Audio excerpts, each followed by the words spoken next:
अस्सलामुअलैकुम, welcome to the my channel. आज की इस वीडियो में हम बात करेंगे एक्सरसाइज 21.4 के हवाले से, जिसमें हम इसका केस नंबर 4 जो है ना वो डिस्कस करेंगे।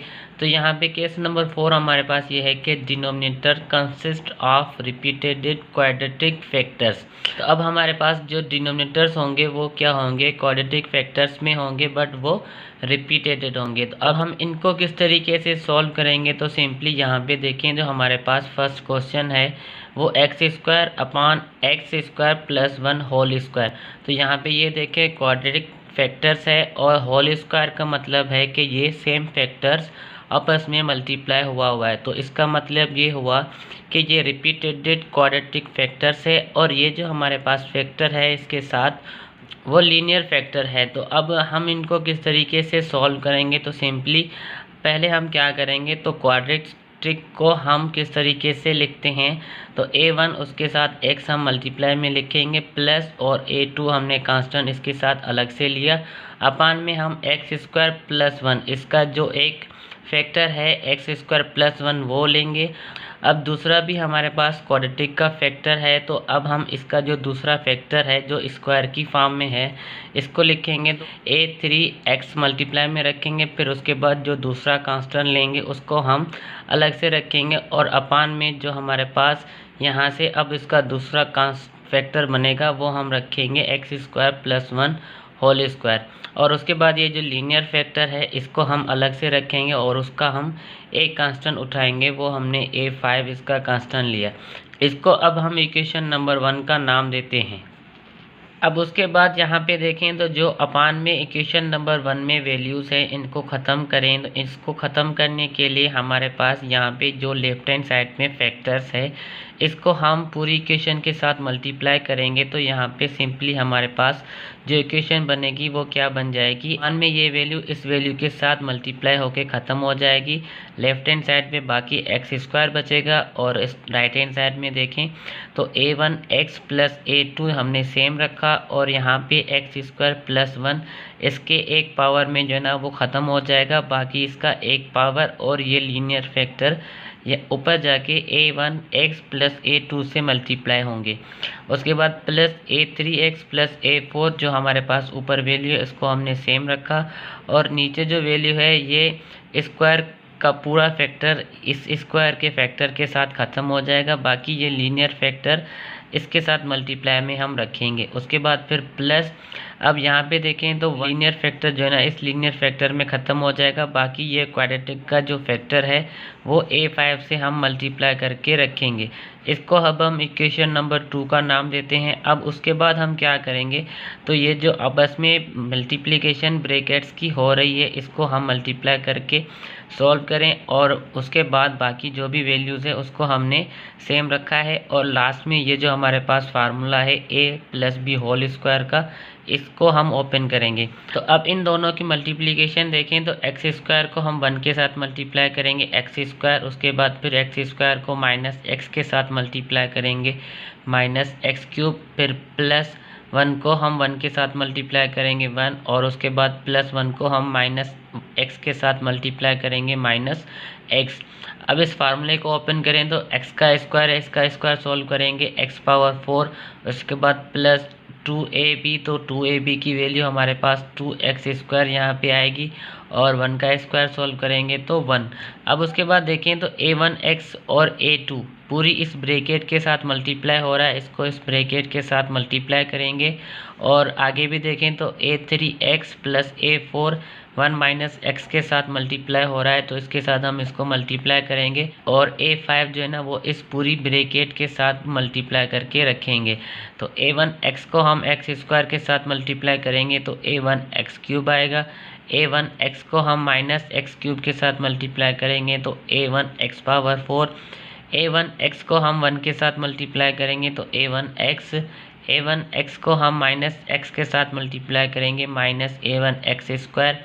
अब a2 को लें तो a2 को एक्स स्क्वायर के साथ मल्टीप्लाई करेंगे a2x स्क्वायर, उसके बाद plus into minus minus, a2 को एक्स क्यूब के साथ मल्टीप्लाई करेंगे a2x क्यूब, उसके बाद फिर plus into plus plus, a2 को हम 1 के साथ मल्टीप्लाई करेंगे a2 फिर a2 जो है ना माइनस एक्स के साथ मल्टीप्लाई करेंगे तो माइनस a2x।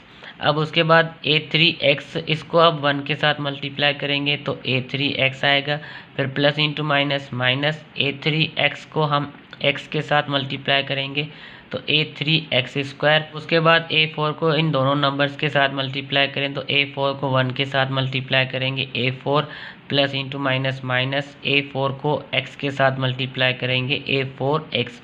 अब आगे ये ब्रैकेट्स जो है ना इसको सॉल्व करें तो a5 को x⁴ के साथ मल्टीप्लाई करेंगे प्लस a5x⁴। अब a5 को प्लस 2x² के साथ मल्टीप्लाई करेंगे तो 2a5x⁴। उसके बाद a5 को 1 के साथ मल्टीप्लाई करेंगे तो a5। अब आगे हम इस इक्वेशन में क्या करेंगे तो इनमें देखें तो जो x के पावर एक जैसे हैं उनको हम कंबाइन करके रखें। तो यहाँ पे सबसे पहले हम हाईएस्ट पावर ढूंढें तो यहाँ पे हाईएस्ट पावर क्या है 4 है। अब 4 की जो टर्म्स हैं इसमें वो फाइंड करें। अब एक जो 4 की टर्म है वो माइनस a1x⁴ और दूसरी जो 4 की टर्म है वो a5x⁴। तो सबसे पहले हम यहाँ पे जो प्लस की टर्म है उसको पहले लिखेंगे और माइनस की टर्म को बाद में। और अब इन दोनों में x⁴ है तो x⁴ को हमने कॉमन लिया, बाकी यहाँ पे क्या बचेंगे a5 माइनस a1। अब x⁴ के बाद इस इक्वेशन में देखें तो हाईएस्ट पावर क्या है x³। तो x³ की जो टर्म्स हैं उनको हमने कंबाइन किया और उनमें से x³ कॉमन ले लिया, बाकी क्या बचेंगे a1 माइनस a2। अब उसके बाद x³ के बाद इसमें जो हाईएस्ट पावर है वो स्क्वायर का पावर है, तो स्क्वायर की जो भी टर्म्स है उनको हमने कंबाइन किया और उसमें से x² कॉमन ले लिया। और x² के बाद अब इसमें जो हाईएस्ट पावर होगा वो x का होगा, तो x की जितनी भी टर्म्स हैं उनको कंबाइन किया और x उनमें से कॉमन ले लिया। और उसके बाद बाकी जो कांस्टेंट टर्म्स हैं उनको भी हमने एक साथ कंबाइन करके रखा। इसको हमने इक्वेशन नंबर 3 का नाम दिया। अब हम क्या करेंगे तो इनमें जो लाइक टर्म्स हैं उनको हम इक्वेटिंग में रखें। तो लाइक टर्म्स देखें तो लेफ्ट हैंड साइड पे हमारे पास सिर्फ स्क्वायर है, बाकी जो भी यहाँ पे पावर्स हैं उन सबको हम 0 के इक्वेटिंग में रखेंगे।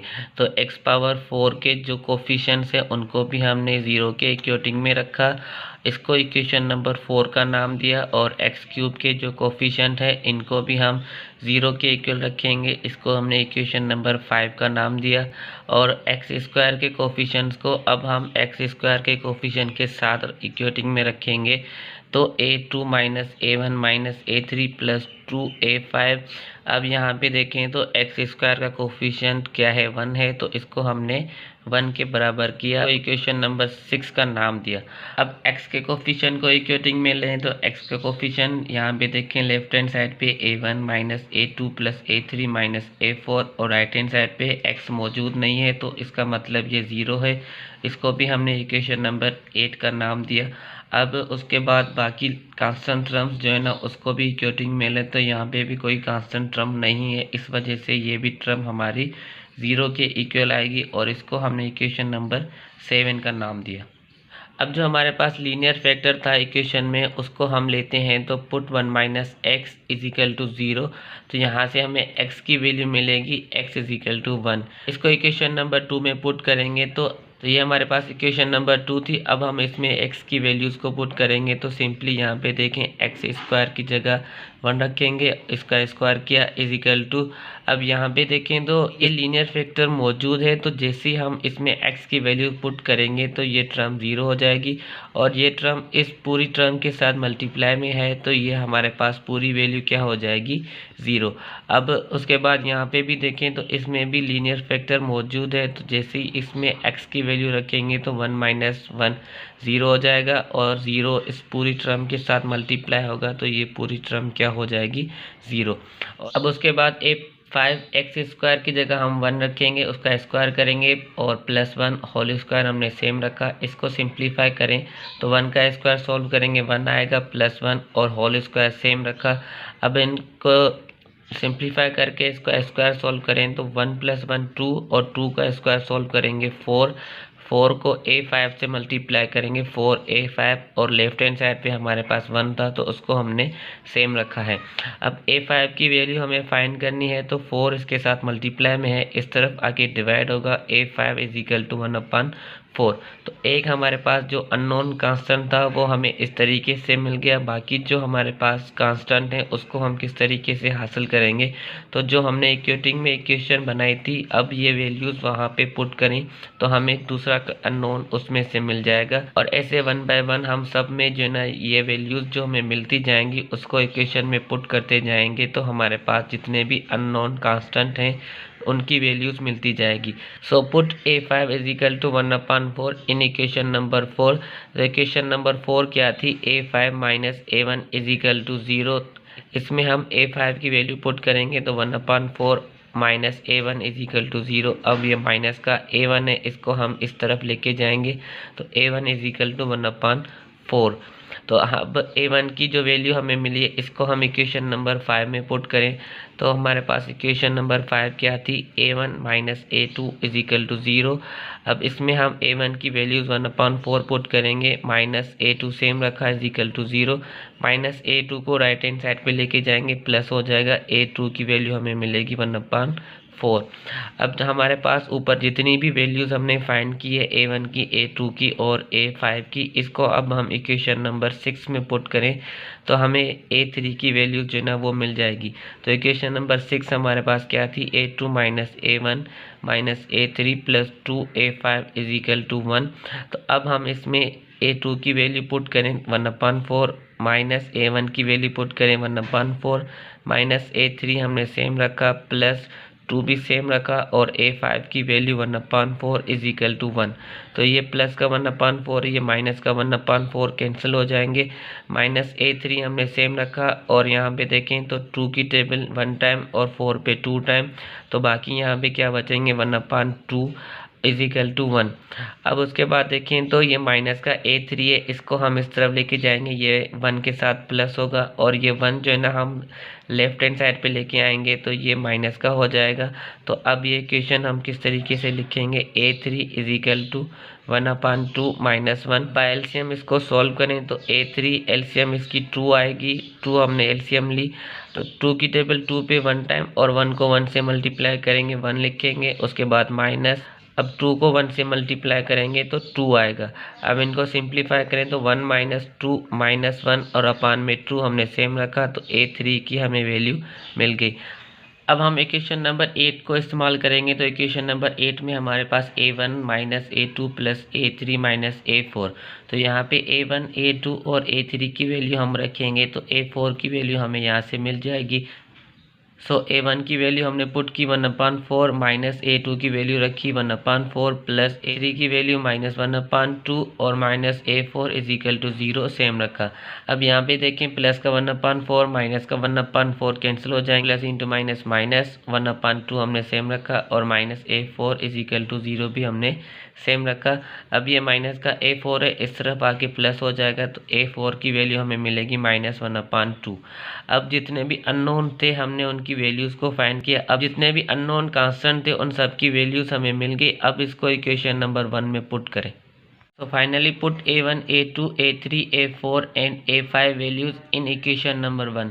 इक्वेशन नंबर 1 क्या थी, लेफ्ट हैंड साइड पे x² upon x² plus 1 whole square 1 minus x और राइट हैंड साइड पे a1 की वैल्यू रखी हमने 1/4 और x के साथ मल्टीप्लाई में प्लस a2 की वैल्यू 1/4 अपान में x² प्लस 1 प्लस a3 की वैल्यू माइनस 1/2 और x उसके साथ मल्टीप्लाई में रखा और फिर प्लस a4 की वैल्यू माइनस 1/2 अपान में जो फैक्टर है x² प्लस 1 होल स्क्वायर वो सेम रखा और लास्ट में देखें तो प्लस a5 की वैल्यू 1/4 अपान में जो इसके साथ फैक्टर था वो हमने सेम रखा 1 माइनस x।